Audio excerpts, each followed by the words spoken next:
हरे कृष्णा। श्रीमद् भागवतम सप्तम स्कंद अध्याय 15 से हम पाठ कर रहे हैं। यह अध्याय 15 अंतिम अध्याय है सप्तम स्कंद में। और नारद मुनि के उपदेश युधिष्ठिर महाराज को वर्णाश्रम के ऊपर। हमने देखा किस प्रकार चार वर्णों में सर्वश्रेष्ठ वर्ण होता है ब्राह्मण का। और हर व्यक्ति सर्वश्रेष्ठ वर्ण से ही अपनी प्रेरणा लेता है। अगर उच्च वर्ण ही धर्म परायण नहीं होंगे तो नीचे के वर्ण धर्म का भी पालन कर ही नहीं सकते। इसलिए ब्राह्मणों को भगवान के वर्णाश्रम व्यवस्था रूपी शरीर का मस्तक बोला गया है। इसका मतलब मस्तक से सारे सारे अंग संचालित होते हैं।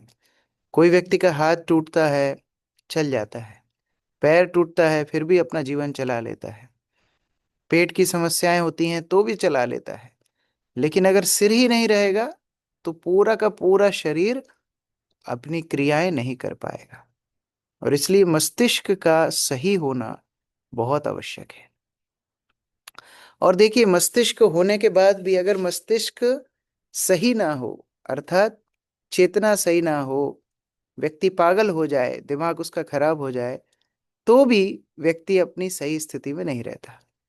तो अगर केवल नाम के लिए ब्राह्मण होंगे, अगर कर्म ब्राह्मण के नहीं होंगे, तो भी समाज का उद्धार नहीं कर पाएंगे। तो ऐसा समाज जब ब्राह्मण वर्ग ही नहीं है, वो तो वो तो दुर्भाग्यशाली है ही। लेकिन ऐसा समाज जिसमें ब्राह्मण तो है नाम के लिए, लेकिन अपना कर्म ब्राह्मण का नहीं करेंगे, तो भी समाज के लिए हानि है। और इसलिए ब्राह्मणों के ऊपर अंतिम अध्याय में फिर चर्चा की जा रही है। और ये ब्राह्मण किस प्रकार के अलग अलग होते हैं, उनमें सर्वप्रथम गृहस्थ ब्राह्मणों के विषय में बताया जा रहा है। गृहस्थ ब्राह्मण के क्या क्या कर्तव्य है। इसी श्रृंखला में आपने पढ़ा किस तरह श्राद्ध में या कोई भी अनुष्ठान उस क्रिया के लिए जो गृहस्थ जीवन में आवश्यक है, बहुत ज्यादा आडंबर नहीं करना चाहिए। जो नियमित रूप से दो चार ब्राह्मणों को बुला करके सेवा की जाए, वो चार भी नहीं लिखा है, दो और तीन ही लिखा है, तो उतना ही बस सेवा की जाए, क्योंकि ये संस्कार हमारी आध्यात्मिक उन्नति के लिए है, ना कि दिखावे के लिए। और फिर उसी श्रृंखला में श्लोक संख्या 6 से आगे पाठ करना है। 6 से पढ़ना है। जी प्रभु। पाठ करना। देवर्षि पितृभूतेभ्य आत्मने स्वजनाय च अन्नं संविभजन पश्येत् सर्वं तत्पुरुषात्मकम्। सुनीता माता जी। हरे कृष्ण प्रभु। मनुष्य को चाहिए कि देवताओं, साधु पुरुषों, अपने पितरों, सामान्य जनों, अपने पारिवारिक सदस्यों, अपने संबंधियों तथा मित्रों को पूर्ण पुरुषोत्तम भगवान के भक्तों के रूप में देखते हुए प्रसाद प्रदान करें। तो कहीं भी ऐसा उल्लेख नहीं है कि भगवान को जिस तरह भोग लगता है उस तरह किसी और को भोग लग सकता है। ऐसा ऐसी सिस्टम है ही नहीं। हम एक स्थान पर थे, गणेश चतुर्थी की पूजा हो रही थी। तो वहां पर जो यजमान थे वो बोलने लगे, अरे तुलसी लाओ, भोग तो तुलसी से लगता है। तो फिर उनको समझाना पड़ा, अरे भोग तुलसी से लगता है भगवान को, गणेश जी को नहीं। गणेश जी भगवान के भक्त है, वो प्रसाद पाते हैं। तो यह बताया देव देवताओं को, ऋषि साधु पुरुषों को, पितृ पितरों को, भूतेभ्य मतलब भूत अर्थात जीव, जितने भी जीव हैं, मनुष्य इत्यादि जितने जीव हैं, आत्मने आत्म संबंधी, स्वजनाय पारिवारिक सदस्य, च अन्नम संभिवजन पश्येत सर्वम तत्पुरुषात्मकम। भगवान को, आदि पुरुष भगवान को अर्पित करके ही इन सबको प्रसाद रूप से अन्न ग्रहण कराना चाहिए। तो जितने लोग बड़ी बड़े अन्न क्षेत्र चला रहे हैं, खाना वितरण कर रहे हैं, वास्तव में वो धर्म का कार्य नहीं है। जब तक वो प्रसाद नहीं बांटेंगे, उसी खाने को भोग लगा करके बांटे, तब वो वास्तविक सत्कार्य है। नहीं तो वो तो पाप ही बांट रहे हैं, खुद भी पाप भोगी होंगे और जिनको बांट रहे हैं वो भी पाप भोगी होंगे। इसलिए सभी लोगों को प्रसाद रूप से खिलाना, ये इंस्ट्रक्शन नारद मुनि दे रहे हैं। और यहाँ पर मुख्य बात है देवताओं की भी, क्योंकि हमारे मध्य भारत में देवी देवताओं की पूजा तो बहुत ज्यादा ही होती है। अगर कोई ये समझ गया कि देवी देवता और भगवान के बीच का क्या अंतर है, तो उसकी ट्रेनिंग पूरी मानी जाती है। जैसे बंगाल में अगर कोई ने मछली खाना छोड़ दिया तो उसकी इस्कॉन की ट्रेनिंग पूरी मानी जाती है। उसी तरह मध्य भारत में अगर किसी ने देवी देवताओं की पूजा छोड़ दी, मतलब उसकी ट्रेनिंग पूरी मानी जाती है। तो यहाँ पर बताया जा रहा है देवताओं को भी पृथक रूप से नहीं, भक्त के रूप से देख के भगवान का प्रसाद ही अर्पण करना है। अर्चना माता जी। तात्पर्य, जैसा कि पूर्व में कहा गया है, यह संस्तुति की जाती है कि प्रत्येक जीव को परमेश्वर का अंश मानते हुए प्रसाद बांटा जाए। यहाँ तक कि गरीबों को भोजन देने के अवसर पर भी प्रसाद का वितरण किया जाए। कलयुग में प्रत्येक वर्ष अन्न का अभाव रहता है और इस प्रकार परोपकारी जन गरीबों को खिलाने में प्रचुर मात्रा में खर्च करते हैं। इसके लिए उन्होंने दरिद्र नारायण सेवा शब्द ढूंढ निकाला है। इसका निषेध है। प्रत्येक को चाहिए कि प्रचुर मात्रा में प्रसाद का वितरण प्रत्येक को परमेश्वर का अंश मानते हुए करे, न कि शब्द जाल द्वारा गरीब मनुष्य को नारायण बना दे। प्रत्येक व्यक्ति परमेश्वर से संबंधित है, किंतु उसे भूल से भी यह नहीं सोचना चाहिए कि पूर्ण पुरुषोत्तम भगवान से संबंधित होने से वह पूर्ण पुरुषोत्तम भगवान श्री नारायण बन गया है। ऐसा मायावादी दर्शन अत्यंत खतरनाक है, विशेष रूप से भक्त हेतु। इसलिए श्री चैतन्य महाप्रभु ने हमें मायावादी दार्शनिकों की संगति करने हेतु मना किया है। मायावादी भाष्य सुनीले है सर्वनाश। यदि कोई मायावादी दर्शन से संबंध जोड़ता है तो उसके भक्ति में जीवन का विनाश अवश्यंभावी है। तो इसीलिए कई बार लोग भावनाओं में बह जाते हैं, अरे देखो वो भी तो बहुत बढ़िया काम कर रहा है, वो गरीबों को खाना खिला रहा है, वो भी तो भगवान की सेवा है। नहीं, भगवान की सेवा दूसरे जीवों की सेवा हो सकती है, लेकिन दूसरे जीवों की सेवा भगवान की सेवा कैसे होगी अगर भगवान से संबंधित ना हो तो खाना बांटिए, खूब बांटिए, कपड़े बांटिए, खूब बांटिए, दवाई बांटिए, खूब बांटिए, लेकिन भगवान को अर्पित करके, तब वो सेवा सेवा मानी जाएगी। अर्थात केवल हम इंद्रिय तृप्ति में दूसरे जीवों का सहयोग कर रहे हैं। न दद्यात् आमिषं श्राद्धे न चाद्यात् धर्म तत्ववित् मुनियन्ने मुनियन्नै स्यात् परः प्रीति यथा न पशु हिंसया। मोनिका माता जी। धार्मिक सिद्धांतों से भली भांति अवगत मनुष्य को चाहिए कि वो स्वाद कर्म में मांस, अंडे या मछली जैसे कोई पदार्थ अर्पित न करे और न ही स्वयं भी ऐसी वस्तु खाए, चाहे वो क्षत्रिय ही क्यों न हो। जब घी से बना उपयुक्त भोजन संत जन को दिया जाता है तो वह प्रत्येक पितरों तथा परमेश्वर को अत्यंत प्रिय लगता है, क्योंकि वह यज्ञ के नाम पर पशुओं का वध किए जाने पर कभी प्रसन्न नहीं होता। हरे कृष्ण। तो जैसे आप कभी डॉक्टर के पास जाते हैं, डॉक्टर बोलता है आप शराब छोड़ दो, आप नशा छोड़ दो, आप तीखा खाना छोड़ दो, आप गंदा बाहर का खाना छोड़ दो, तो बीमार व्यक्ति को बोलता है। अभी जो सही है, जो स्वस्थ है, वो अगर इन वस्तुओं को ग्रहण ही ना करे तो बीमारी क्यों पड़ेगा। उसी तरह यहाँ पर बताया है श्राद्ध में ये चीजें अर्पित मत करो, क्यों भगवान स्वीकार नहीं करते। भगवान केवल शुद्ध सात्विक आहार स्वीकार करते हैं। तो जो पितरों को मरने के बाद नहीं दिया जा सकता, तो आप जीते जी क्यों खाते हैं।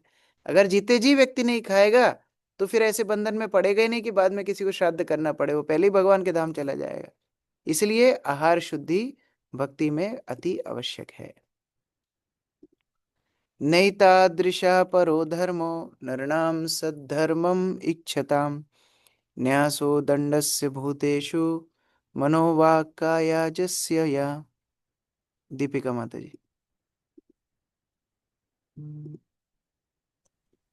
जो लोग श्रेष्ठ धर्म में प्रगति करना चाहते हैं उन्हें मंत्रणा दी जाती है कि वे अन्य जीवों से शरीर, वाणी या मन संबंधी सारी इच्छा छोड़ दे। इससे बढ़कर कोई अन्य धर्म नहीं है। इस प्रकार से वास्तव में सबसे बड़ा धर्म क्या है। सबसे बड़ा धर्म है ईर्ष्या को छोड़ना, क्योंकि ईर्ष्यावश ही हम भौतिक संसार में आए। भगवान से ईर्ष्या, यही ईर्ष्या जीवों के प्रति ईर्ष्या में परिणत हो जाती है। इसलिए सबसे महान भक्त उत्तम अधिकारी बोले जाते हैं, और उत्तम अधिकारी का एक लक्षण है निंदादि शून्यम। दूसरों की निंदा करने की प्रवृत्ति से, ईर्ष्या से वो मुक्त होता है। ये उन्नत भक्त का लक्षण है। तो कौन कितना भक्ति में प्रगति कर रहा है उसका मापन किया जा सकता है, कौन कितना ईर्ष्या भाव से मुक्त है। और जिस दिन पूर्ण रूप से ईर्ष्या से मुक्त हो जाएगा, निर्मत्सर हो जाएगा, उस दिन सताम कहलाएगा, निर्मत्सराणाम सताम। और ऐसे सत्पुरुष ही भागवत का अध्ययन कर सकते हैं, भागवत को हृदयंगम कर सकते हैं। एक एक कर्ममयान यज्ञान ज्ञानिनो यज्ञ वित्तमः आत्म संयमने नीहा जुहवती ज्ञान दीपिते। आशा माता जी।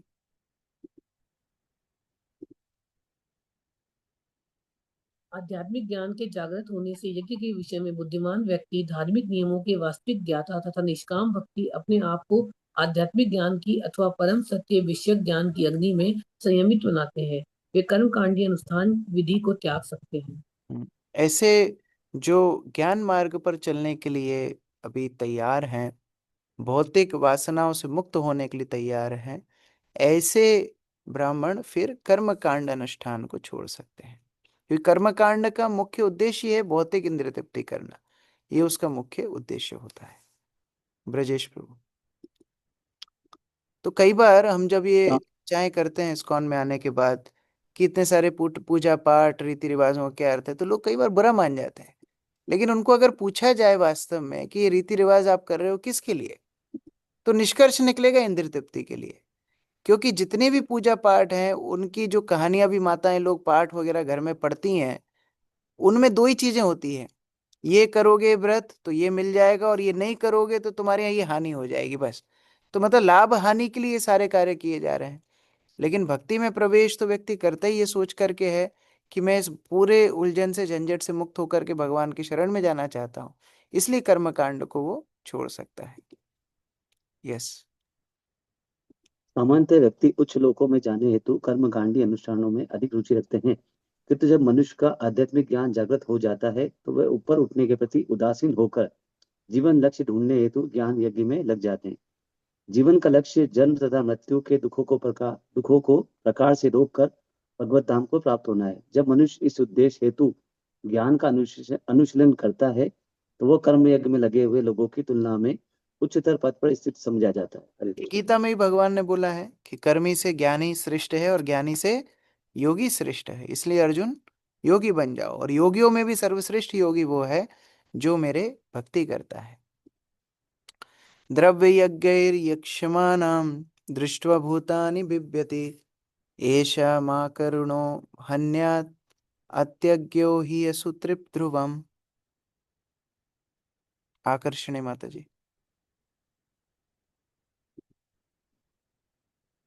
वह यज्ञ संपन्न करने वाले व्यक्ति को देखकर बलि दिए जाने वाले सारे पशु यह सोचकर अत्यंत डरे रहते हैं कि यह निर्दयी यज्ञ करता यज्ञ के उद्देश्य से अनजान होने तथा अन्यों का वध करके परम संतुष्ट होने के कारण हमें निश्चित रूप से मार डालेगा।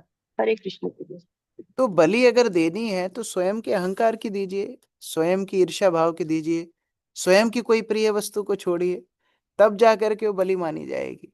लेकिन निर्जीव जो बेचारा बोल नहीं सकता ऐसे पशु को, निर्जीव तो नहीं लेकिन जो बोल नहीं सकता ऐसे पशु को ले करके बलवत उसको पकड़ करके उसको मारना, ये कैसे भगवान को संतुष्ट कर सकता है। इसलिए द्रव्य यज्ञ को यहाँ निषेध किया गया है। भूमिका माता जी। तात्पर्य। धर्म के नाम पर प्रायः सारे विश्व में प्रत्येक स्थापित धर्म के में यज्ञ प्रचलित है। कहा जाता है कि जब जीसस क्राइस्ट केवल 12 वर्ष के थे तो यहूदियों ने पूजा गृह में पशु पक्षियों की बलि चढ़ाते देखकर उन्हें आघात पहुंचा था।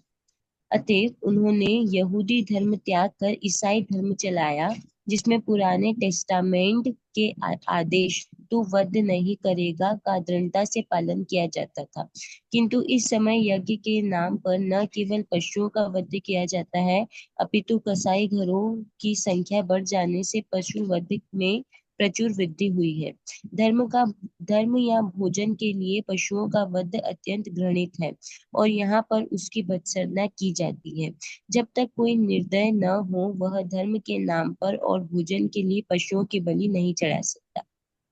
और ये तो मानसिकता इतनी नीचे गिर गई है, अभी कई लोग पशुओं की बलि छोड़ करके मानवों की बलि, और फिर छोटे बच्चों की बलि, इस तरह कई अपराध हो रहे हैं समाज में। तो इसलिए वैष्णवता मतलब सदैव हृदय होना चाहिए, वैष्णवता मतलब सौम्य हृदय होना चाहिए। वैष्णव एक चींटी को भी किसी प्रकार का कष्ट नहीं पहुंचा सकता, ये बलि देना तो बहुत दूर की बात है। विशेषता धर्म के नाम पर ये कार्य नहीं होना। इसलिए प्रभुपाद जब कोई क्रिश्चियन पादरी से मिलते थे, प्रभुपाद उसको यही बोलते थे, तुम क्यों धोखा दे रहे हो? जीसस क्राइस्ट ने बोला दाउ दाउ शैल नॉट किल, आप किसी का वध नहीं कर सकते, तो क्यों इतने जानवरों को मारने के खाने के लिए आप आदेश दे रहे हो? ये आपको बंद कराना चाहिए। उसी तरह हमारे हिंदू संस्कृति में भी बलि इत्यादि ये भगवान को कैसे प्रसन्न कर सकती है? हो सकता है कर्म कांड में कहीं ना कहीं लिखा हो, लेकिन फिर व्यक्ति को धीरे धीरे उस स्तर से ऊपर उठना चाहिए।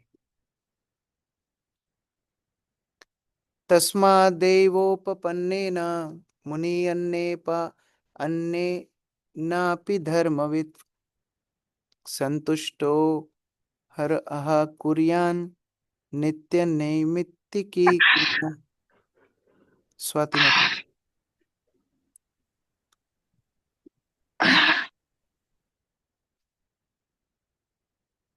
अतएव जो वास्तव में धर्म के सिद्धांतों से अभिज्ञ है और बेचारे पशुओं से अत्यधिक ईर्ष्या नहीं करता, उसे दिन प्रतिदिन प्रसन्नता पूर्वक नैतिक तथा किन्हीं विशेष अवसरों में किए जाने वाले यज्ञों को भगवत कृपा से जो भी भोजन सरलता से उपलब्ध हो जाए उसी से प्रसन्न करना चाहिए। तो मुख्य उद्देश्य क्या है? भगवान को प्रसन्न करना, ये मुख्य उद्देश्य है। भगवान जिस स्थिति में प्रसन्न हो, उस स्थिति में भगवान को प्रसन्न करने का प्रयास, ये सारे अनुष्ठानों का मुख्य सिद्धांत है। हमारे लिए इसमें एक बहुत विशेष शिक्षा है। हम इस्कॉन में जब जुड़ते हैं, हम बहुत सारे महोत्सवों में भाग लेते हैं, बहुत सारे प्रचार के आयोजन होते हैं, बहुत सारे फेस्टिवल्स होते हैं, बहुत सारी सेवाएं होती हैं, और उसमें हम बढ़ चढ़ के भाग लेते हैं। और इस्कॉन में पोस्ट तो इतनी जल्दी मिलती है कि मतलब भौतिक संसार में तो इतनी अपेक्षा ही नहीं की जा सकती, ये इंचार्ज वो इंचार्ज। इन सब सेवाओं में, प्रोजेक्ट्स में, महोत्सवों में, सब में मूल सिद्धांत हमारा भगवान को प्रसन्न करना होना चाहिए। और भगवान कैसे प्रसन्न होते हैं? वैष्णवों को प्रसन्न करने के माध्यम से। इसलिए कभी भी ये विचार नहीं रखना चाहिए कि मैं तो मेरी सेवा अच्छे से करूंगा, भले किसी को पसंद आए चाहे नहीं आए। फिर वो सेवा की मूल भित्ति ही हिल गई, फिर वो फाउंडेशन ही खत्म हो गया। तो इसलिए हर सेवा के पीछे बैकग्राउंड, हमारी मानसिकता क्या होना चाहिए? ये मैं कृष्ण की प्रसन्नता के लिए कर रहा हूँ, ये वैष्णव की प्रसन्नता के लिए कर रहा हूँ। तब जाके वास्तव में हर क्रिया ही हमारा यज्ञ हो जाएगा। और इसीलिए भगवान गीता में जो बोले हैं कि उनके भक्त सारे अनुष्ठान स्वतः ही कर लेते हैं, चलते फिरते ही हो जाते हैं। क्यों? क्योंकि उनकी चेतना में हमेशा भगवान रहते हैं। तात्पर्य अर्जुन प्रभु। तात्पर्य, धर्मविद शब्द महत्वपूर्ण है। इसका अर्थ है जो धर्म के वास्तविक प्रयोजन को जानता है। जैसा कि श्रीमद् भगवद गीता में बताया गया है, सर्वधर्मान् परित्यज्य मामेकं शरणं व्रज। धर्म को समझने में कृष्ण भावना भावित होना सर्वोच्च अवस्था है। जो इस अवस्था तक पहुंच जाता है वो भक्ति की अर्चन विधि को संपन्न करता है। चाहे कोई गृहस्थ हो या सन्यासी, वो अपने समीप उचित रूप से पैक किया हुआ श्री भगवान का छोटा सा अर्चा विग्रह रख सकता है या संभव हो तो स्थापित कर सकता है। और इस प्रकार राधा कृष्ण, सीताराम, लक्ष्मी नारायण, भगवान जगन्नाथ या श्री चैतन्य महाप्रभु के अर्चा विग्रहों की पूजा घी से बने भोजन अर्पित करके कर सकता है। फिर वह इस पवित्र प्रसादों को पितरों, देवताओं या अन्य जीवों को नैतिक कर्म की भांति प्रदान कर सकता है। कृष्ण भावनामृत आंदोलन के हमारे समस्त केंद्रों में अर्चा विग्रह पूजन का कार्य अत्यंत सुंदर रूप से चलता रहता है, जहाँ अर्चा विग्रह को अर्पित करने के पश्चात भोजन को उच्च कोटि के ब्राह्मणों तथा वैष्णवों में, यहाँ तक कि सामान्य लोगों तक में वितरित कर दिया जाता है। इस प्रकार संपन्न किए गए यज्ञ से पूर्ण संतुष्टि मिलती है। कृष्ण भावनामृत आंदोलन के सभी सदस्य नित्य ऐसे दिव्य कार्य करते हैं। अतएव हमारे इस आंदोलन में पशुओं के वध का कोई प्रश्न ही नहीं उठता। इसलिए धीरे धीरे अपनी चेतना भगवान में रमे, ऐसा जीवन शैली हमको बनाना चाहिए। यहाँ प्रभुपाद बोल रहे हैं, शायद जो भी सन्यासी हो चाहे गृहस्थ हो, विग्रह सेवा में लगना चाहिए। सामान्यतः सभी सन्यासीगण विग्रहों को साथ में ले जाते हैं, सेवा करते हैं। जैसे मुख्यतः श्री श्रीमद् गोपाल कृष्ण गोस्वामी महाराज के कई विग्रह थे, कई शालिग्राम शिलाएं थी, और रोज मंदिर में आरती तो करते ही थे, वहां घर जाने के बाद मतलब रूम में जाने के बाद अपने विग्रहों की सेवा भी रोज करते थे। और श्री श्रीमद् भक्ति चारू स्वामी गुरु महाराज के पास भी शिल प्रभुपाद का विग्रह था। बहुत सालों तक गुरु महाराज उसकी अर्चना आराधना करते रहे। फिर अभी जो गौर का ऑल्टर है, गौर के ऑल्टर में जो प्रभुपाद की मूर्ति रखी हुई है, वही वो विग्रह था, गुरु महाराज का विग्रह प्रभुपाद का। तो फिर उज्जैन मंदिर बनने के बाद गुरु महाराज ने उधर उस विग्रह को रख दिया। तो अलग अलग वैष्णवों की अलग अलग आस्था आस्था अनुसार भगवान की अर्चना आराधना वो करते हैं और अपनी चेतना को हमेशा कृष्णमय रखने का प्रयास करते हैं।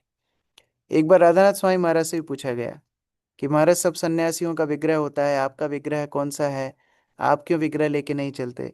महाराज बोलते, मैं तो अपना विग्रह हमेशा साथ में लेके चलता हूँ। बोले, आपका विग्रह कौन सा है? तो उन्होंने अपने बीड बैग में से अपनी माला निकाली। बोले, जो प्रभुपाद ने जो मुझे जप की माला दी है, ये मेरा विग्रह है, इस विग्रह को लेके मैं हमेशा अपने साथ चलता हूँ।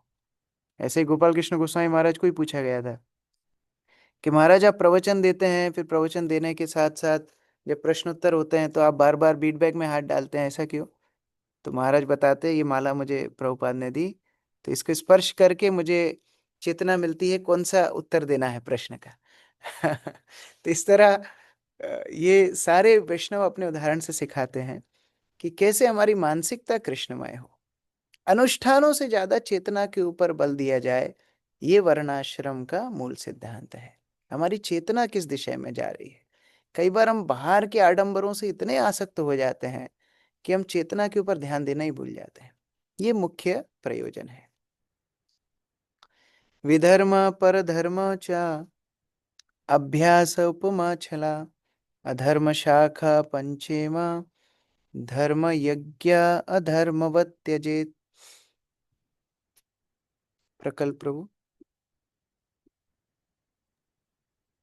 हरे कृष्णा प्रभु, दंडवत प्रणाम। अधर्म की 5 शाखाएं हैं जो विधर्म, परधर्म, आभास, उपधर्म तथा छल धर्म के नाम से उचित रूप में विख्यात है। जो असली धार्मिक जीवन से अवगत हो उसे इन 5 को अधर्म मानकर इनका परित्याग कर देना चाहिए। अभी क्या क्या 5 बताए गए हैं? सबसे पहले विधर्म। विदर्भ मतलब जो धर्म है ही नहीं, अर्थात शास्त्र में जिन वस्तुओं की मनाही है वो कभी भी धर्म के नाम पर आप स्वीकार नहीं कर सकते। विशेषतः 4 नियमों का खंडन करना। परीक्षित महाराज 4 स्थान कली को दे चुके हैं: मांसाहार, द्यूत क्रीड़ा, अवैध संबंध और नशा। तो इन चारों के इर्द गिर्द कोई धर्म हो ही नहीं सकता। कोई बोलेगा मैं नशा करता हूँ, भोले बाबा का प्रसाद है, नहीं, वो अधर्म है, वो विधर्म हो गया। कोई बोलेगा नहीं, मैं पिंड दान में मांस इत्यादि अर्पित करके खाता हूँ, ये अधर्म हो गया। हमारे उज्जैन में एक मंदिर है काल भैरव का, बढ़िया, वहां पर शराब का भोग लगता है, फिर प्रसाद पाते हैं लोग बढ़िया शराब का, नहीं नहीं, वो विधर्म हो गया। जो वस्तुएं शास्त्र में पाप बताई गई हैं वो कभी धर्म नहीं हो सकती, विधर्म। दूसरा है परधर्म। दूसरे के लिए दिया गया धर्म को स्वयं अपना लेना, ये भी अधर्म ही है। क्यों? क्योंकि दूसरे के लिए जो धर्म है वो आपके लिए हो जरूरी नहीं है। जैसे एक उदाहरण, शास्त्र में बताया है कि कोई अगर 8 साल से छोटा बच्चा हो और 80 साल से बूढ़ा व्यक्ति हो तो उसको एकादशी करने की आवश्यकता नहीं है। अब ये उसके लिए धर्म है। लेकिन कोई बोले अरे अच्छे उसके लिए नहीं है तो फिर हम भी नहीं करें तो चलेगा, क्या बात है? ये परत धर्म भयावह। दूसरे के धर्म को स्वयं नहीं छीनना चाहिए। जैसे जो विदेश में भक्त रहते हैं, अभी बहुत ज्यादा ठंडी है तो कभी वो वस्त्र पहन के भी ऑल्टर में जा सकते हैं, मतलब सिले हुए वस्त्र पहन के भी ऑल्टर में जा सकते हैं, पर धर्म उनकी स्थिति के अनुसार बोला गया है। अभी हम बोले नहीं नहीं वहां तो होता है, हम क्यों नहीं करेंगे, ये पर धर्म बहाव, फिर अधर्म हो जाएगा। तो अगर कोई दूसरों के लिए कोई धर्म दिया गया है उसको स्वयं अभ्यास करना, ये भी अधर्म ही है। फिर आभास। आभास मतलब धर्म नहीं है लेकिन दिखावट कर रहा है धर्म का, दिखावटी धर्म। जैसे कई बार लोग दान इत्यादि देते हैं नाम प्रतिष्ठा प्राप्त करने के लिए, बड़ी भागवत कथा करवाएंगे जिससे बहुत लोग हमारी तारीफ करें, बड़े बड़े कीर्तन आयोजन करवाएंगे जिससे लोग देखें कि हम कितने धार्मिक हैं, अपने घर के आगे सीताराम लिखवाएंगे, बड़ा झंडा लगाएंगे, घर में भले ही भगवान का नाम जप करे ना करे, लेकिन दिखावा, आभास, आभास शब्द आप जानते ही हो, आभास दिखाना, तो ये आभास दिखावटी धर्म, ये भी अधर्म माना गया है। उसके बाद उपधर्म, उपधर्म मतलब बताया गया है कि जो धर्म जैसे दिखें लेकिन धर्म नहीं है। जैसे कि हमने अभी पिछले श्लोकों में चर्चा की, गरीबों को खाना बांट रहे हैं, लोग बोलते हैं हम धार्मिक कार्य करें, नहीं नहीं, आप धार्मिक कार्य नहीं कर रहे। अगर भगवान को अर्पित वो भोजन नहीं है तो वो धार्मिक कार्य नहीं है। वो हो सकता है आपके धन को आप इस तरह से खर्चा करते हो, जैसे लोग, कुछ लोग अपने धर्म को आग लगा देते हैं फटाकों के रूप में। आपने दाल चावल खिचड़ी बना के बांट दिया तो वो हो सकता है, लेकिन धर्म आप उसको नहीं बुला सकते। तो उस तरह से अपधर्म। और अंतिम छल धर्म। छल धर्म मतलब जो धर्म के नाम पर छलावा करते हैं, अर्थात ये बाबा को भगवान मान लो, वो बाबा को भगवान मान लो, वो देवता, वो जिंद, और वो भूत, और वो, ये सारे छल धर्म भी अधर्म ही है। तो ये धर्म की 5 शाखाएं बताई गई हैं। केवल असली धर्म को पालन करना है, इन 5 धर्मों को पालन नहीं करना है। तात्पर्य अमित प्रभु। तात्पर्य, कोई भी धर्म जो पूर्ण पुरुषोत्तम भगवान श्री कृष्ण के चरण कमलों की शरण ग्रहण करने के विपरीत हो, उसे विधर्म या छल धर्म माना जाना चाहिए। और जो वास्तव में धर्म में रुचि रखता हो, उसे इनका परित्याग कर देना चाहिए। मनुष्य को एकमात्र भगवान श्री कृष्ण के आदेशों का पालन करना चाहिए और उनकी शरण ग्रहण करनी चाहिए। ऐसा करने हेतु निसंदेह उत्तम बुद्धि की आवश्यकता होती है, जो अनेक जन्मों के पश्चात भक्तों की सत्संगति करने तथा कृष्ण भावनामृत का अभ्यास करने के पश्चात ही जागृत हो सकती है। भगवान श्री कृष्ण द्वारा संस्तुत धर्म सर्वधर्मान परित्यज्य माम एकम शरणम व्रज के अतिरिक्त प्रत्येक धर्म को अधर्म समझकर त्याग देना चाहिए। हरे कृष्ण। वासुदेवम सर्वमिति स महात्मा सुदुर्लभा। ये भगवान वसुदेव, भगवान वासुदेव, वसुदेव नंदन वासुदेव कृष्ण को सर्वे सर्वा मानना, ये बहुत दुर्लभ साक्षात्कार है। और ये कैसे आता है? श्रील प्रभुपाद ने 2 चीजें बताई, एक भक्तों की संगति, और दूसरा कृष्ण भावनामृत का अभ्यास, अर्थात साधना भक्ति। जो गंभीरता से करेंगे, धीरे धीरे उनको भगवत साक्षात्कार हो जाएगा। हरे कृष्ण। जगत गुरु श्रील प्रभुपाद की जय, समेत भक्तवृंद की जय। किसी का कोई प्रश्न है? जी प्रभु। विपिन प्रभु। हरे कृष्ण प्रभु, दंडवत प्रणाम। प्रभु जैसे आपने ये आज बात की, इसमें कुल देवता है, यहाँ से मालवा की बात करें, एक तो अभी जो आषाढ़ महीना आता है, इसमें जगह जगह आप देखेंगे भैरव भैरव पूजन होता है। भैरव पूजन मतलब वो कुल देवता। और ऐसा ही जो नवरात्रि आती है अभी, उस समय पे माता पूजा, मतलब उसमें कंपलसरी रहता है। तो अभी इसको कैसे मैनेज करना चाहिए प्रभु जी? जैसे हमारे यहाँ भी होती है पूजा, और नहीं जाओ मतलब बहुत दिक्कत वाला काम, मतलब जानना। ठीक है, आपके वरिष्ठ आपको बुलाते हैं, आप जा सकते हो, लेकिन आपको जब स्वतंत्रता है, आपको करने की आवश्यकता नहीं है। उनके सम्मान के लिए माता पिता हैं, बुजुर्ग हैं, बुलाते हैं, आप जाइए, उनको भी सम्मान करना आवश्यक है, लेकिन आपको करने की आवश्यकता नहीं है, क्योंकि आप भक्ति मार्ग में आ गए हो, आप भगवान की पूजा कर रहे हो। देखो, गीता में भगवान एक और महत्वपूर्ण बात बोलते हैं कि जो व्यक्ति जिस काम में लगा है उसको डिस्टर्ब भी नहीं करना चाहिए। अभी कम से कम वो लोग वो काम तो कर रहे हैं, नास्तिक तो नहीं बने, कम से कम कर्म कांड तो कर रहे हैं, उनको करने दो। तो उनकी श्रद्धा का भी हनन नहीं करना है। लेकिन आप क्योंकि परो धर्मों में लग गए हो, आप शुद्ध भक्ति में लग गए हो, फिर आपको वो सब करने की आवश्यकता नहीं। तो उनको प्रसन्न रखने के लिए अगर जाना पड़े, चले जाइए। हमें नमस्कार करने में कोई क्या बता रहे नारद मुनि, देवताओं को भी भक्त देख करके नमस्कार करना है। तो आप उनको देवता देखिए, उनको भगवान का भक्त देखिए, नमस्कार कीजिए, कोई समस्या नहीं है। लेकिन स्वतंत्र रूप से आपको वो सब अनुष्ठान करने की आवश्यकता नहीं है। मोना माता जी। हरे कृष्ण प्रभु जी। प्रभु जी, बच्चे अपने पितरों के लिए श्राद्ध करते हैं या अपने माता पिता के लिए श्राद्ध करते हैं, जिनके बच्चे ऐसा ना करते हो तो उनके लिए क्या व्यवस्था है? हाँ, दोबारा बताइए। जैसे जैसे किसी पेरेंट्स के या बच्चे श्राद्ध करने में विश्वास ना रखते हो या ना करना चाहते हो, तो उनके लिए क्या वो है, तो वो मतलब उनका कैसे? देखिए, कर्मकांड के हिसाब से तो अगर उनको श्राद्ध नहीं मिलेगा, तो पूर्वजों को अगर अगला शरीर नहीं मिला उनके पाप कृत्यों के कारण, तो बहुत यातनाएं उनको भोगनी पड़ती हैं। अर्थात भूखा प्यासा रहना पड़ता है। और अगर उनको अगला शरीर मिल जाएगा तो फिर वो अपने कर्मों के अनुसार अगले शरीर की गति में चलेंगे ही, फिर उस श्राद्ध का उतना फल उपयोगी नहीं है। लेकिन अगर उनके कर्म बुरे रहे, वो पाप योनि से गए और अगर पितृलोक में पड़े हुए थे, श्राद्ध ना मिलने के कारण उनको वहां से हटा करके नरक में भेज दिया जाएगा। ऐसी गति उनकी होती है। इसीलिए सभी को जीते जी स्वयं भक्ति करना है। पहले भी नहीं, बताया हूँ कि हमको अपनी व्यवस्था खुद करनी है। आगे बच्चे क्या क्या वो जीते जी अपने लिए कुछ कर सकते हैं ऐसा, जिनके हाँ, आगे ना हो ऐसी सुविधा? तो भगवान का नाम लेकर के शुद्ध भक्ति करें और भगवान के धाम चले जाएं। उनको श्राद्ध की आवश्यकता नहीं है। जो वैष्णव बन गए हैं, ठीक है। उनके वैष्णव बनने से हाँ जी, बाकी पीढ़ी तर जाएंगी। उनके लिए किसी को कुछ करने की आवश्यकता नहीं है। इसलिए वैष्णव का ठीक तिरोभाव भी महोत्सव होता है, क्योंकि वो तो भगवान के धाम में जा रहा है। उसके लिए कोई आयोजन करने की आवश्यकता नहीं होती है। ठीक है। ठीक। हरे बसंत प्रभु। हरे कृष्णा प्रभु जी, धन्यवाद, प्रणाम प्रभु जी। एक माता जी है जो हमको रेगुलर 5 राउंड्स और बुक रीडिंग का वो रिपोर्ट भेजते हैं।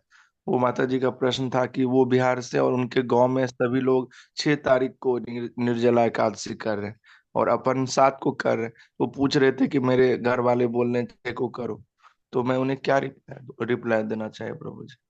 कल कल ये परसों की क्लास में ये चर्चा हुआ था, जहाँ तिथि की चर्चा हो रही थी। तो जो शैव या कर्मकांडी हैं, वो तिथि मानते हैं सूर्योदय के बाद, या कई बार जो तांत्रिक विधि है मध्य रात्रि के समय।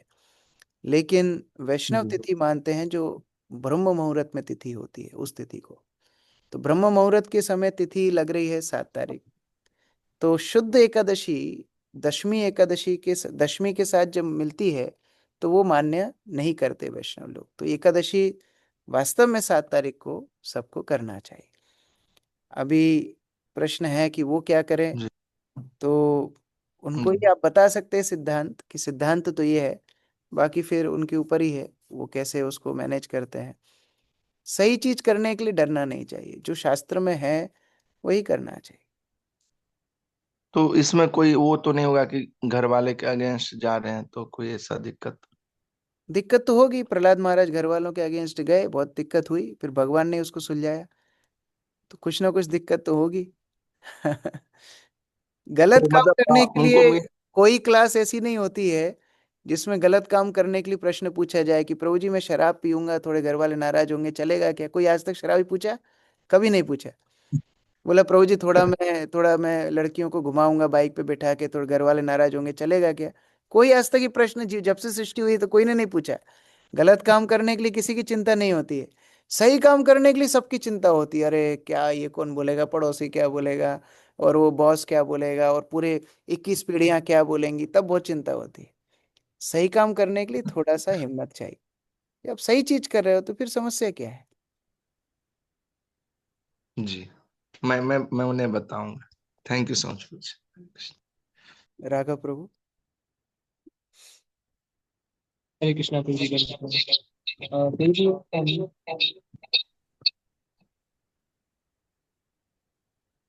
सॉरी, हम भक्ति में दो कॉन्ट्रडिक्टरी चीजें सुनते हैं। एक तो आईडीसी के सिलेबस में हम पढ़ते हैं कि बहुत सारे शिक्षा गुरु हो सकते हैं, और फिर हम भक्तों से ये सुनते हैं कि हमें एक ही भक्त के अंडर रहकर भक्ति करनी चाहिए। तो हम इसको कैसे समझ सकते हैं? ये कॉन्ट्रडिक्शन नहीं है, ये स्टेप बाय स्टेप कल्टीवेशन है।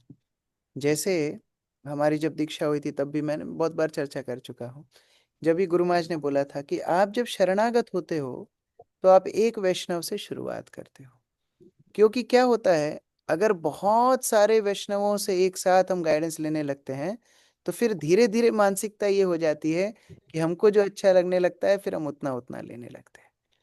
फिर हमारे अंदर सिलेक्टिव मेंटेलिटी हो जाती है कि लेक्चर इनका सुनूंगा, जपा इनके साथ करूंगा, और मैं रीडिंग इनके साथ करूंगा, और बहुत अधिक अधिक ऐसा। इसीलिए सलाह ये दी जाती है शुरुआत में किसी एक वैष्णव से ट्रेनिंग ली जाए। शिक्षा गुरु तो हमारे बहुत सारे हैं, लेकिन उन शिक्षा गुरुओं की शिक्षाओं में भी अगर विरोधाभास हो तो फिर पूछने किसके पास जाएं? एक तो कोई फाइनल टीचर होना चाहिए। तो इसीलिए एक वैष्णव के अधीनस्थ ट्रेनिंग लेने की सलाह दी जाती है। जैसे फिजिक्स है, फिजिक्स सेम है, लेकिन मानो 10 टीचर फिजिक्स पढ़ा रहे हैं, सबका मेथड अलग अलग हो सकता है। तो अगर एक दिन एक बच्चा एक क्लास में बैठेगा, फिर दूसरे दिन बैठेगा, तो कंफ्यूज हो जाएगा। तो बहुत सारी बुक्स वो रेफर कर सकता है, बहुत सारे टीचर से वो सजेशन ले सकता है, लेकिन मेथोडोलॉजी उसको एक टीचर की अपनानी होगी। और जब वो भक्ति में थोड़ा सा और मैच्योर हो जाएगा, उसके बाद में फिर बहुत सारे शिक्षा गुरुओं से भी अगर वो शिक्षा लेगा, तो वो सार निकाल पाएगा कि उसको क्या करना है। लेकिन प्रारंभिक समय में ये भक्त के लिए हानिकारक हो सकता है। इसलिए सलाह दी जाती है कि एक वैष्णव से गाइडेंस ली जाए, ट्रेनिंग ली जाए। शिक्षा तो हम शुरुआत से ही सबसे लेते ही हैं। अब देखो, आप मंदिर आते हो, मंदिर में कितने वैष्णव क्लास देते हैं, वो सब आपके शिक्षा गुरु हैं। आप इतनी सारी सेवाओं में हो, आप मीडिया में भी हो, इंटरव्यू सेवा में भी हो, स्काई में भी हो, तो आप जिन जिन भक्तों से सेवा ले रहे हो वो सब आपके शिक्षा गुरु हैं। उसके बाद आप ऑनलाइन भी हो सकता है बहुत सारे गुरुज के, सन्यासी के प्रवचन सुनते होगे, वो सब आपके शिक्षा गुरु हैं। और सबसे ऊपर शिला प्रभुपाद की आप पुस्तक पढ़ते हो, प्रभुपाद आपके प्रधान शिक्षा गुरु हैं।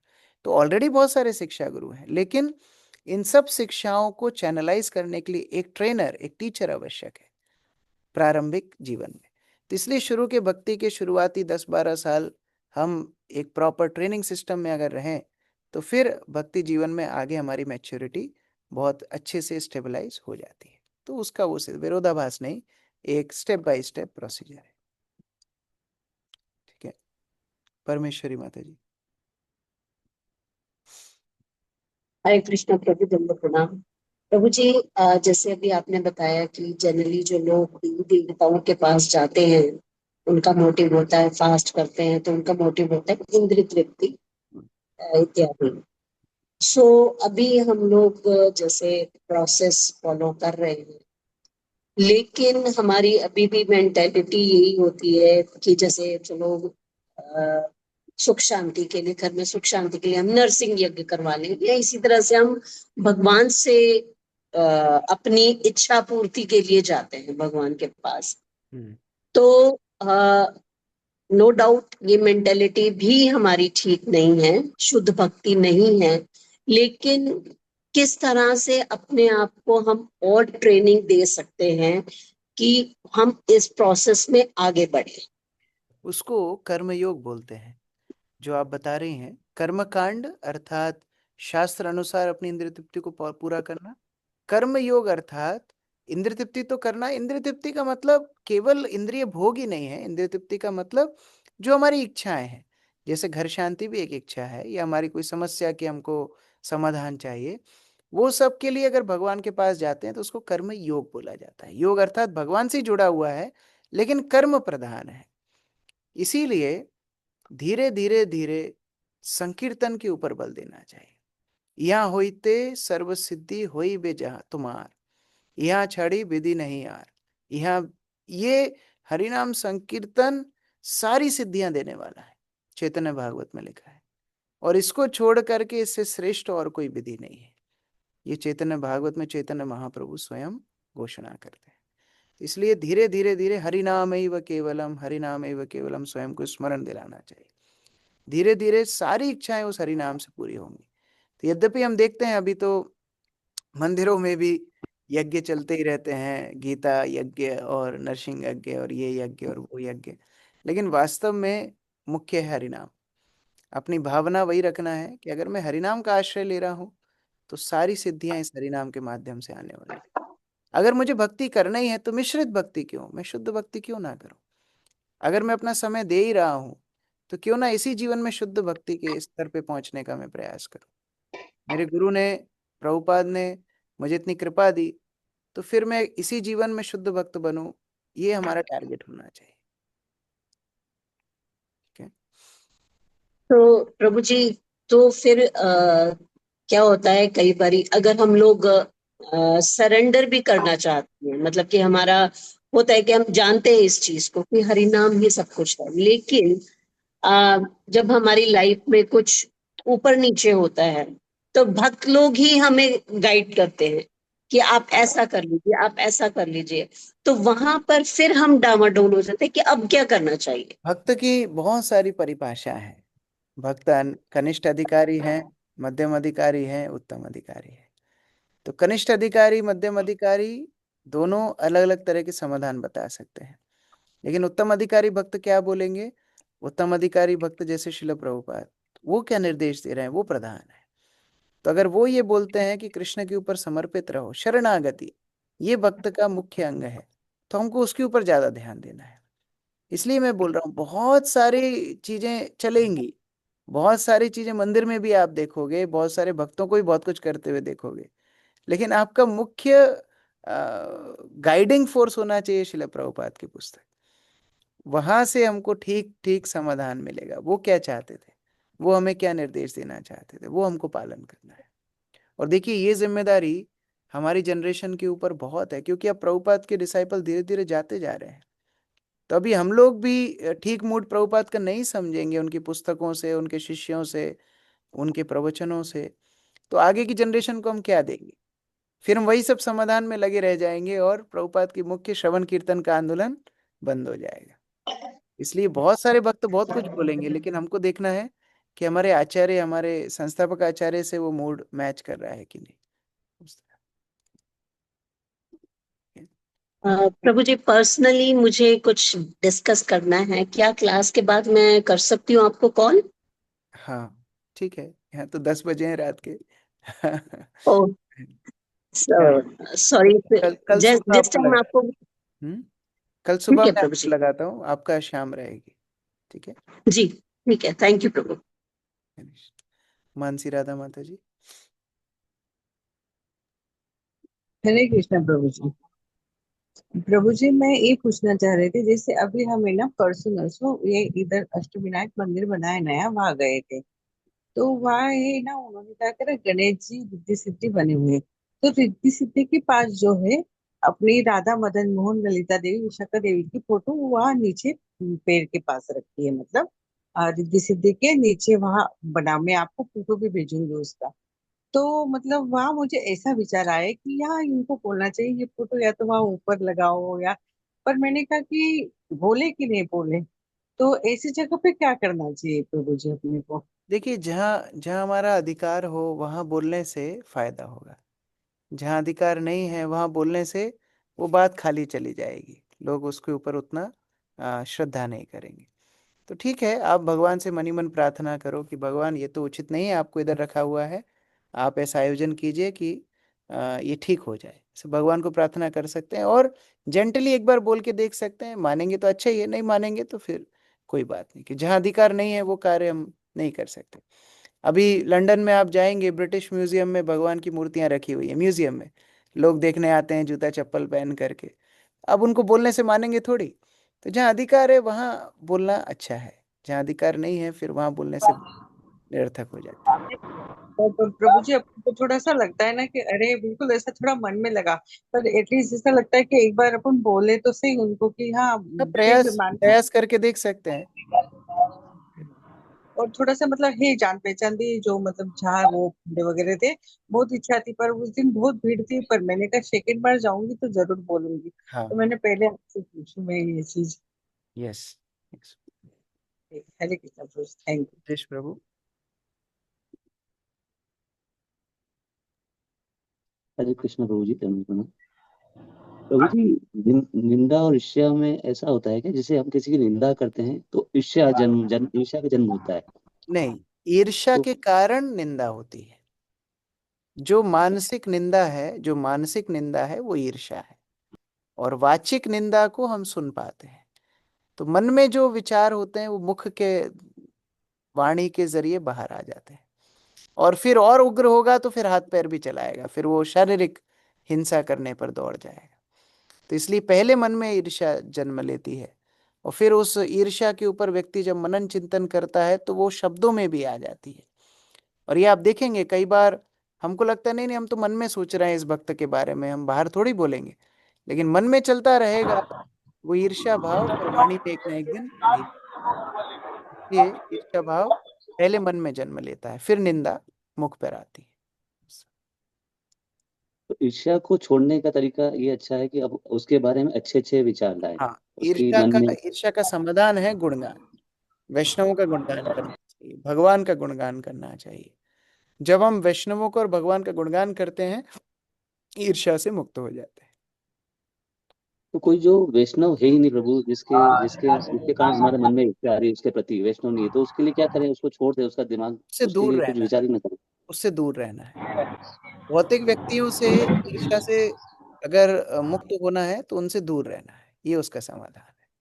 उनके विचारों से, उनकी सानिध्य से दूर रहना है, क्योंकि उनकी उपस्थिति में आपके हृदय में ईर्ष्या भाव आ रहा है, तो फिर उनसे दूर रहना है। ठीक है प्रभु। हरे कृष्ण दंडवत प्रणाम। Thank you. प्रीति माता जी। हरे कृष्णा प्रभु जी।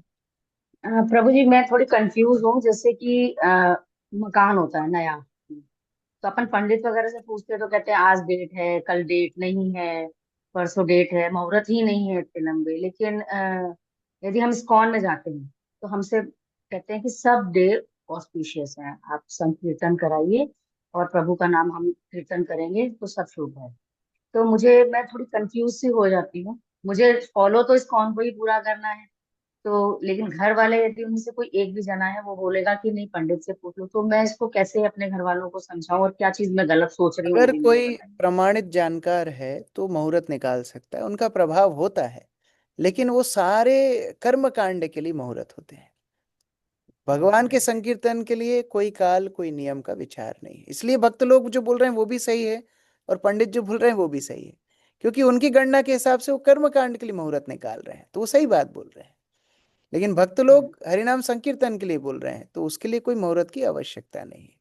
इसीलिए आप ऐसा कर सकते हो, मुहूर्त निकलवाओ पंडितों से और भक्तों से संकीर्तन करवा लो, तो दोनों काम आपके हो जाएंगे। इस तरह से हम घर वालों को भी प्रसन्न कर सकते हैं और शुद्ध भक्ति को भी पालन कर सकते हैं। ठीक है। पर यदि मेरा बैठ ही नहीं रहा हो कि मतलब मेरे पास टाइम ही नहीं हो और मुहूर्त जा रहा हो और मैं सिर्फ इस्कॉन को फॉलो करते हुए संकीर्तन करवाना चाह रही हूँ, ये वो तो मेरे लिए कोई पिछले दिक्कत अध्याय की में बात पढ़ा, नहीं है ना। पिछले अध्याय में हमने पढ़ा, आपने ध्यान से देखा होगा कि जहाँ भगवान की अर्चा है, जहाँ भगवान की अर्चना हो रही है, हरिनाम हो रहा है, वो शुद्ध स्थिति है। उससे बड़ा और कोई शुद्ध स्थिति नहीं है। तो भागवत के अनुसार आप करवा सकते हो। ठीक है। हरे कृष्ण। यस, सुनीता माता जी।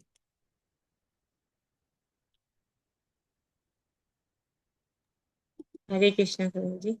प्रभु जी, हम लोगों ने जब से श्राद्ध छोड़ दिया था, श्राद्ध देना के भगवान को भोग लगाओ तो सभी को लग जाता है, तो प्रभु जी फिर अभी इसमें पढ़ा है कि श्राद्ध देना भी जरूरी है, तो गृहस्थों क्या को करना श्राद्ध चाहिए? देना नहीं छोड़ना चाहिए।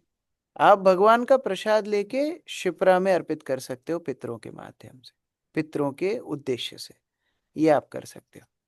प्रसाद ही देना है, लेकिन पितरों के उद्देश्य से आप वो प्रसाद, महाप्रसाद को अर्पित कर सकते हो।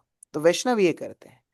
भगवान को भोग लगाने से सब तृप्त तो होते ही हैं, लेकिन जो पीड़ित जीवात्मा है उनके उद्देश्य से अगर हम भगवान का प्रसाद छोड़ते हैं तो उनका उद्धार तुरंत हो जाता है।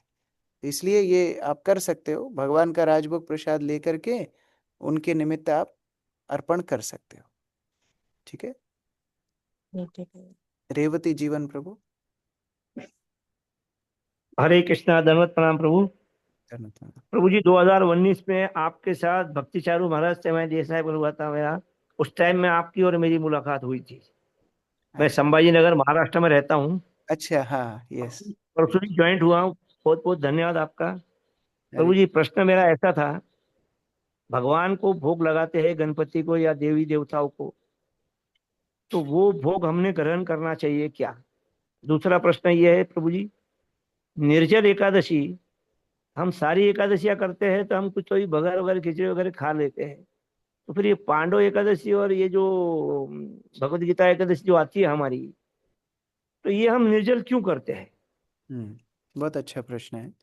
पहला प्रश्न आपका जो है, देखिए, आज हमने पढ़ा कि देवताओं को भी भोग भगवान का प्रसाद ही लगाना चाहिए, और नियम भी ऐसा ही है। हम जो थोड़ी बहुत भक्ति कर रहे हैं, हम बिना प्रसाद, बिना भोग लगाए कुछ नहीं खाते, तो देवी देवता क्यों खाएंगे? तो जो लोग डायरेक्ट देवी देवताओं को भोग लगा रहे हैं, वास्तव में देवी देवता उसको स्वीकार ही नहीं करते, क्योंकि वो भी तो भगवान के भक्त हैं। तो इसलिए वो प्रसाद को आप ना भी लेंगे तो कोई अनादर नहीं होगा, क्योंकि वो देवी देवता स्वीकार ही नहीं किए, बिना प्रसाद से वो तो स्वीकार करते ही नहीं है, तो वो आपको लेने की आवश्यकता नहीं है। लेकिन जैसे जगन्नाथपुरी मंदिर में होता है पहले भगवान जगन्नाथ को भोग अर्पित होता है और वो प्रसाद सभी देवी देवताओं को बाद में अर्पित होता है। तो वो आप कर सकते हैं। जैसे मानो भगवान का प्रसाद किसी देवता को अर्पित हुआ, गणेश जी को अर्पित हुआ, महादेव को अर्पित हुआ, देवी को अर्पित हुआ, तो महाप्रसाद हो गया। अभी तो उसका और महत्व बढ़ गया क्योंकि एक वैष्णव ने भी उसको आस्वादन किया है। तो वो प्रसाद लिया जा सकता है और लेना ही चाहिए, लेकिन जो डायरेक्ट भोग लगाया हुआ है उसको स्वीकार नहीं करना चाहिए। ये तो पहली बात। दूसरी बात, एकादशी की आपने पूछी, तो अभी 2-4 दिन में निर्जला एकादशी आने ही वाली है। तो ये एकादशी, वास्तव में सारी एकादशी निर्जल करना चाहिए, नियम शास्त्र का है, सारी ही एकादशी निर्जल करना चाहिए। तो पांडवों में भीमसेन को ये बात पता पड़ी, तो भीमसेन ने भगवान को बोला, भगवान मुझसे नहीं होगा, ये सारी एकादशी निर्जल करना है, मेरे बस की बात नहीं। तो भगवान ने उनको आशीर्वाद दिया, ठीक है चलो सारी निर्जल नहीं कर सकते हो, ये वाली एकादशी निर्जल करो। इसलिए इसका नाम पड़ा पांडव निर्जला एकादशी। तो हमारी स्थिति भी भीम जैसी है। भीम जैसी सेवा तो नहीं है, लेकिन भीम जैसा खाना पीना जरूर है। तो हमारे लिए भी इसीलिए हम लोग ये नियम पालन करते हैं कि बाकी एकादशी में ठीक है। और भगर नहीं खाना चाहिए। भगर इसलिए नहीं खाना चाहिए कि भगर मिलेट है, समर राइस भगर, या क्या बोलते हैं, कुट्टू के चावल भी बोलते हैं कुछ लोग, ये मिलेट है और मिलेट अन्न होता है, इसलिए वो नहीं खाना चाहिए। आप साबूदाना ले सकते हो, आप किनोवा ले सकते हो, बकव्हीट ले सकते हो, आप सब्जियां ले सकते हो, हर तरह की सब्जियों में कोई रोक टोक नहीं है। आप ये सब चीज़ें ले सकते हो, दही ले सकते हो, दूध ले सकते हो, पनीर भी ले सकते हो, लेकिन घर का बना हुआ। लेकिन मोर धन या भगर या वरई या कुट्टू के चावल, ये सब एक ही चीज़ के नाम है, समर राइस के, ये नहीं लेना चाहिए क्योंकि वो मिलेट होता है। तो इसलिए भीम को जो भगवान ने बोला कम से कम ये एकादशी निर्जल करो, तो हम सब भी वो एकादशी निर्जल करते हैं। क्योंकि हमारे यहाँ देखो, सामान्य दिनों में सामान्य रोटी सब्जी बनती है, लेकिन एकादशी पे चिप्स चिप्स तले होते हैं आलू के, फिर साबूदाने के पकौड़े बनते हैं, खिचड़ी बनती है, फिर बढ़िया रायता बनता है, फिर उसकी लौकी की कद्दू की खीर बनती है ड्राई फ्रूट्स डाल करके। खूब आइटम बनते हैं लोगों के घरों में, जैसे मानो एकादशी व्रत नहीं, बड़ा एक महोत्सव हो खाने पीने का। तो ठीक है, कम से कम अन्न तो नहीं खा रहे हैं, लेकिन फिर एक एकादशी कम से कम ऐसी करना चाहिए जिससे हम अपनी इंद्रियों से समय निकाल करके, बचा करके भगवान की अर्चना करें। और इसीलिए निर्जला एकादशी के दिन भक्ति करना है। देखो, खाना पीना बंद करके जो 2-4 घंटे बचेंगे, क्योंकि खाएंगे नहीं तो टॉयलेट भी बार बार नहीं जाना पड़ेगा, बनाना भी नहीं पड़ेगा, हाथ पैर भी नहीं धोने पड़ेंगे, बार बार मुख शुद्धि नहीं करनी पड़ेगी। तो ये सारी चीजों का जो टाइम बचेगा उसको फिर भक्ति में लगाना है। इसलिए एकादशी, निर्जला एकादशी के दिन सब लोग को मंगला आरती में आना चाहिए। अब यहाँ 180 भक्त हैं, जो जो जहाँ जहाँ बैठ करके सुन रहा है, अपने अपने मंदिरों में, जो भी आपका लोकल टेम्पल है, एकादशी के दिन, निर्जला एकादशी के दिन मंदिर जरूर जाना, पूरा मॉर्निंग प्रोग्राम अटेंड करना भक्तों के साथ, तब वो निर्जल एकादशी सार्थक होगी।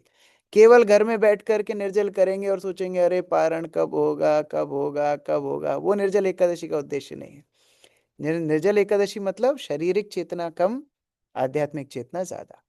तो उस दिन भगवान के भक्तों के साथ समय व्यतीत कीजिए ज्यादा से ज्यादा। वर्किंग डे जिनका है, कम से कम मॉर्निंग प्रोग्राम तो भक्तों के साथ कीजिए उस दिन पूरा। तो ये निर्जला एकादशी का हम लोग और भी आगे डिस्कशन करेंगे, लेकिन संक्षिप्त में चर्चा है। Yes, thank Vipin. You very much प्रभु, धन्यवाद प्रणाम। हरे कृष्ण। विपिन प्रभु, प्रश्न है? हाँ प्रभु जी, उसमें मैं पूछा था, जैसे पूजा का आपने बताया, उसमें से फिर प्रसाद भी वो लगाते हैं, जैसे जिद मनो भैरव पूजन किया या माता पूजन, तो भोग भी उन्हीं को लगाते हैं। वो उस नहीं समय फिर लेना, हमको क्या करना है? वो नहीं लेना नहीं चाहिए। ले। आप बोलना मुझे बहुत परेशानी है, मेरे पेट में गड़बड़ है, आज लूंगा तो बीमार पड़ जाऊंगा, ऐसा कुछ बोल करके आपको अवॉइड करना चाहिए। जैसा मैंने बताया, वो स्वीकार नहीं करेंगे, वो तामसिक पूजाएं हैं, स्वीकार नहीं करेंगे, तो वो भोग आपको नहीं लेना चाहिए। हाँ, या भगवान को फिर अर्पित करने के बाद, भगवान को हाँ अर्पित करने के बाद कुछ हो। जी गणेश भी क्या बोलते थे, हाँ, मंदिर हरे में कृष्ण। जाके बोले, उसके अंदर चावल की कणकी होती है। क्या हरे दोबारा कृष्णा। बोलिए? हाँ बोलिए। हाँ हाँ, प्रभु जी एक चीज और पूछा था। जैसे एक दिन मैं आपका एक क्लास सुन रहा था, ये इसका न्यू वृंदावन का।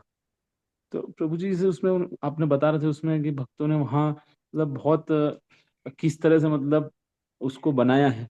तो वैसे क्या भावना थी प्रभु जी, मतलब जो इतना इतना सहन किया उन्होंने, मतलब मैंने जो देखा बहुत कष्ट थे, फिर भी उन्होंने छोड़ा नहीं और पूरा जो न्यू वृंदावन है उसको उन्होंने वहाँ डीटीज वर्शिप वगैरह की, और बहुत बहुत ही एक ही परिच्छेद है, विभिन्न परिच्छेद है। एक ही उसका कारण है शिला प्रभुपाद की प्रसन्नता। शिला प्रभुपाद चाहते थे वहाँ पर वृंदावन जैसा माहौल हो, वातावरण हो, जहाँ पाश्चात्य देश के लोग जा कर के वृंदावन का अनुभव कर सकें, और उसके लिए किसी को तो मेहनत करनी पड़ेगी। और इसलिए इस्कॉन के एक एक मंदिर के पीछे बहुत इतिहास है। मैं अभी जुहू के ऊपर भी एक लेक्चर दिया था, जुहू का मंदिर कैसे बना। उसके अलावा हर मंदिर की आप कथा सुनेंगे, बहुत संघर्ष भक्तों ने किया है, और एक उन सब के पीछे कारण है प्रभुपाद की इच्छा। गुरु मुख पद्म वाक्या चितेते करिया है क्या, धारणा करी हो मने आशा। गुरु की प्रसन्नता के लिए शिष्य कार्य करता है, ये उसका मुख्य कारण है। ठीक है। अरे इसको बेटा लेकिन ये लेकिन साफ कर दो, इसमें कुछ भरना पड़ता वो है ना, पीवीसी है तो इसमें पीवीसी भी नहीं होगा, सीमेंट। ठीक है। और अक्रूर प्रभु हरे कृष्णा प्रभु जी, धन्यवाद प्रणाम। प्रभु जी जो श्लोक है सर्वधर्मान परित्यज्य मामेकम शरणम व्रज, तो इसको मतलब किस तरह के धर्म को त्यागना की बात कही गई है? दूसरा, धर्म की तो अलग अलग मनोधर्मी ने अपने हिसाब से परिभाषा बना रखी है, तो धर्म की मूल परिभाषा क्या है जिसको हमको बताने में सुविधा हो? धर्मम पारिवारिक रूप में थोड़ी सी दिक्कत है। धर्मम तो साक्षात भगवत प्रणीता। धर्म वो है जो भगवान के वचन है। भगवान के वचन क्या है? हमारे लिए भगवत गीता भगवान के डायरेक्ट वचन है। बहुत सारे शास्त्र हो सकते हैं, हर व्यक्ति अपनी किताब लिख सकता है, लेकिन भगवत गीता डायरेक्ट भगवान के मुख से निकली है, तो उसमें कोई डाउट नहीं कि भगवत गीता भगवान के वचन है। और वही भगवत गीता में भगवान बोलते हैं, मन मना मद भक्तो मध्याजिमाम नमस्कुरु। मेरे भक्त बनो, मुझे नमस्कार करो, मुझे स्मरण करो, मेरी सेवा करो। यद करोषि यदस्नासि यद जुहोसि ददासि यद। जो तुम करते हो, जो तुम खाते हो, जो तुम यज्ञ दान इत्यादि जो कुछ कर्म करते हो, मेरे उद्देश्य से करो। ये भगवान के वचन भगवत गीता में परम धर्म है। इसका पालन करने के अलावा जो कुछ धर्म के नाम पर चल रहा है उसको छोड़ना है। तो ये सरल व्याख्या है जो आप अपने लिए, दूसरों के लिए समझ सकते हैं, समझा सकते हैं। ठीक है प्रभु जी, दूसरा ये निवेदन कर रहा था मैं कि जैसे अभी कालिदास अकादमी में जो स्टॉल वगैरह भी लगेंगे, तो कुछ ऐसा शेल्टर बना सकते हैं जिसमें जो नए लोग भी आए उनको हम कम से कम एक माला के लिए रिक्वेस्ट कर सकते हैं कि एक हाँ, मैंने माला मैंने करे। आपका मैसेज पढ़ा और मैंने जी जी फेस्टिवल कमेटी को भेजा, वो लोग बहुत खुश हुए। तो वो लोग एक अरेंजमेंट कर रहे हैं, वहाँ पर 108 ऐसा कुछ बनाएंगे जिस पे लोगों को एक एक पैर रख के एक एक मंत्र करवा सकते हैं। तो वैसा हम लोग कर रहे हैं अरेंजमेंट, जहाँ हम लोग जप ठीक करवा है, सकते हैं, उनको हरे कृष्ण ठीक महामंत्र से इंट्रोड्यूस कर सकते हैं। Thank you. ठीक है। लेकिन आपको थैंक यू आके प्रभु जी। संभालना है 8 दिन। प्रभु जी आप सेवा दीजिए, मैं आपकी सेवा में उपलब्ध रहूंगा। मेरी नहीं, जगन्नाथ की सेवा है। हरे कृष्ण। थैंक यू प्रभु जी, हरे कृष्ण। नमिता माता जी। हरे कृष्णा प्रभु, दंडवत प्रणाम। प्रभु ये जो बोलते हैं कि गया जी में जाके तर्पण कर दो, तो उसके बाद जैसे वो क्वेश्चन आया था तो दिमाग में मेरे को भी लगा कि क्लियर कर लो। गया जी में जाके पूर्वजों का सब तर्पण कर ले, तो तर्पण करने के बाद फिर सब कुछ छोड़ देते हैं, और प्रभु जी हम भी सब छोड़ छाड़ के बैठ गए। तो इसमें अब जैसे अभी आपने बताया लेकिन कि वो करना चाहिए। कैसे किया है ये आवश्यक है, और जी किसके लिए किया ये भी आवश्यक है। जैसे गया में कैसे किया है, अब वो ऐसे ही उठा करके गोले बना करके दान कर दिया कि वो भगवान का प्रसाद था, ये अंतर है। और किसके लिए किया है, वो व्यक्ति कितना पापी था। जैसे दो बातें हैं, चैतन्य महापुरुष स्वयं गया गए अपने पिताजी का श्राद्ध करने के लिए, उनके पिताजी धर्मात्मा थे, वो तो ठीक है। अभी गोकर्ण गया था गया में धुंधकारी का वो करने के लिए, श्राद्ध करने के लिए। वो श्राद्ध करके गया से वापस आया, धुंधकारी यहाँ पर फिर भी रो रहा था। वो बोला मेरा उद्धार नहीं हुआ ये गया के तुम्हारे तंड तर्पण से, तो क्या करूं। तो तब गोकर्ण को भगवान सूर्य ने ये प्रेरणा दी कि तुम भागवत सुनाओ। तो श्रवण कीर्तन से ही वो धुंधकारी का उद्धार हुआ। तो इसलिए पूर्वजों के लिए भी सर्वश्रेष्ठ कार्य करना है तो दो चीजें, पहली बात तो श्राद्ध किया जाए तो भगवान के प्रसाद से किया जाए, और दूसरी बात स्वयं अपने जीवन में श्रवण कीर्तन को अच्छे से करेंगे, स्वयं का भी उद्धार होगा, पूर्वजों का भी उद्धार होगा। ये भक्ति सबका समाधान है। 1000 बीमारियां हैं, दवाई एक ही है, हरिर्नामैव केवलम, हरिर्नामैव केवलम, हरिर्नामैव केवलम। ये अगर अच्छे से होगा बाकी सब कुछ हो जाएगा। ठीक है। तो प्रभु ये अभी अभी मतलब हम लोगों ने तो कर्मकांडिक वाला ही किया होगा प्रभु, ये तो 100% था, क्योंकि उस समय तो मैं कृष्ण भावनामृत इसमें यहाँ से जुड़ा ही नहीं था। तो अभी हमको क्या करना चाहिए प्रभु? अभी आप अच्छे से भक्ति करो, और कभी अगर मौका मिले तो भगवान का महाप्रसाद शिप्रा में आप अपने पूर्वजों के उद्देश्य से अर्पित कर सकते हो। ये तो आप कर ही ये सकते कभी हो, लेकिन अपने अच्छे से भक्ति करना पहला आवश्यकता है। Thank you so much, thank you. Hare Krishna. Hare Krishna. बीच में बोल रही हूँ, इसके लिए क्षमा मांगती हूँ। प्रभु जी, मंदिर में महाप्रसाद मंदिर का कि घर पे लगा के वो फिर? मंदिर का महाप्रसाद सबसे उत्तम है, क्योंकि वैष्णवों ने बना करके राधा मदन मोहन को पवित्र रूप से अर्पित किया है। घर में भी कर सकते हैं, लेकिन महाप्रसाद महाप्रसाद है, राधा मदन मोहन का विशेष कृपा उसमें सम्मिलित है, तो वो अगर करेंगे तो सबसे उत्तम है। ठीक है प्रभु जी, हरे कृष्ण। स्मित राधिका माता जी। हरे कृष्णा प्रभु जी, दंडवत प्रणाम। प्रभु जी, मैं ये पूछ रही थी कि मेरे ससुर जी का देह त्याग हुआ है, और ये जो एकादशी आ रही है, निर्जला एकादशी, उस पे उनका 11वां होगा, और ये 11वां और 12वां हम लोगों में काफी रिचुअल्स होते हैं, तो क्या हम निर्जला एकादशी का पालन कर सकते हैं, मतलब पूरा वैसे ही क्रियाएं करते हुए? बिल्कुल पालन कर सकते हैं, लेकिन भागवत के पिछले अध्याय में लिखा था कि अगर कभी एकादशी बीच में आती है ऐसे कोई क्रियाओं में, तो द्वादशी के दिन वो करना चाहिए। जो भी है, ब्राह्मणों को खिलाना, रीति रिवाज जो भी है, फिर वो अगले दिन द्वादशी के दिन करना चाहिए। अगर कोई ऐसी तिथि आती, पिछले अध्याय में है, आप 14वें अध्याय में देखोगे कि अगर कोई श्राद्ध इत्यादि कर्म एकादशी के दिन आ जाता है तो फिर उसको द्वादशी के दिन करना चाहिए, एकादशी के दिन नहीं करना चाहिए, ऐसा भागवत में आता है। दूसरों को खिलाने का हाँ, नहीं दूसरों को करना खिलाने चाहिए? का जो भी कुछ रीति रिवाज होते हैं तो फिर वो अगले दिन करना चाहिए, एकादशी के दिन नहीं करना चाहिए। और वैसे खाने के अलावा जो दूसरे दान वगैरह होते हैं वो तो कर सकते हैं? हाँ हाँ, जिसमें एकादशी का खंडन स्वयं का दूसरे का ना हो वो कार्य किए जा सकते हैं, लेकिन जिसमें एकादशी का अपना या दूसरे का खंडन हो वो कार्य फिर नहीं करना है, वो द्वादशी के दिन करना है। और हम लोग निर्जला रख सकते हैं? हाँ, आपको तो रखना ही है, चाहे कुछ भी हो, आपका तो चलता ही हाँ। रहेगा। ठीक है। ठीक है भाई जी, थैंक यू। हरे कृष्ण। शिला प्रभुपाद की जय, समेत भक्त वृंद की जय। अच्छा, विपिन प्रभु बोल रहे हैं न्यू वृंदावन और डीलैंड की यात्रा प्लान हो सकती है कि हाँ, आप सब अमेरिका का वीज़ा बस लगा लीजिए, जिस जिसका वीज़ा होता जाएगा मुझे बताना, तो अगली बार जब मैं आऊँगा मेरे साथ आप आ सकते हैं। जैसे अभी गुड़गांव से 2 भक्त हमारे साथ में ही हैं, हमारे साथ में आए, तो उस तरह जिस जिसका वीज़ा होता जाएगा मुझे बताना, फिर अगली बार जब मैं आऊँगा मेरे साथ आप आ सकते हैं। हरे कृष्ण। प्रभु जी, आप कहाँ पर हैं? मैं अभी फ्लोरिडा में हूँ, अमेरिका में। अच्छा अच्छा अच्छा। हरे कृष्ण। प्रभु जी, नेक्स्ट टाइम जब भी हम जाएं तो हमको पहले बता दीजिएगा प्रभु जी, ऐसा रहेगा तो। अब वीज़ा के ऊपर काम करो, अभी अमेरिका वीज़ा मिलना 1.5 साल लगेगा, तो पहले वीज़ा के ऊपर काम करो। ठीक है। जी जी प्रभु जी, थैंक यू प्रभु जी, हरे कृष्ण। हरे कृष्णा प्रभु जी। जय। प्र, हरे कृष्णा प्रभु जी, एक क्वेश्चन ले सकती हूँ क्या? हाँ। बहुत अर्जेंट तो कुछ पूछना था आपसे। प्रभु जी, हेलो, हरे कृष्णा, सुनाई दे रहे? हाँ, बोलिए माता जी, बोलिए। हरे, हाँ प्रभु जी, मैं अभी प्रेग्नेंट हूँ, तो निर्जला एकादशी कैसे फॉलो करूँ मैं? आप ये ले सकती हो, फलाहार ले सकती हो, आपको निर्जला करने की आवश्यकता नहीं है।